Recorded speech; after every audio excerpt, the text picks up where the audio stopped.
કેમ કે ગામની અંદર એમ જોવા જઈએ તો આખું ભારત વસેલું છે અને એની અંદર આવી ટુર્નામેન્ટ યોજવી અને એ ટુર્નામેન્ટ થકી ગામની એકતા જળવાયેલી રહે અને ગામમાં તમામ યુવાનો એક સાથે એક મંચ પર એક છત્રછાયા નીચે આવીને ક્રિકેટ રમે અને ક્રિકેટ થકી એમની જે ભાવના છે, એમની જે ક્રિકેટની ગેમની જે રમતની જે ગેમ છે એ ઉજાગર કરવાનો આ એક સરસ સુંદર મોકો છે અને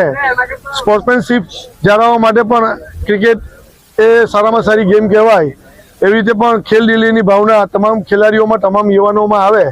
એવા ભાગરૂપે આ એક કાર્યક્રમ કરવામાં આવી રહ્યું છે। આજ સુધીમાં 3 ટુર્નામેન્ટો યોજાઈ ગઈ છે અને આજે આ MD CPL એટલે ચલથાણનું 4થી ટુર્નામેન્ટનું ઉદ્ઘાટન કર્યું।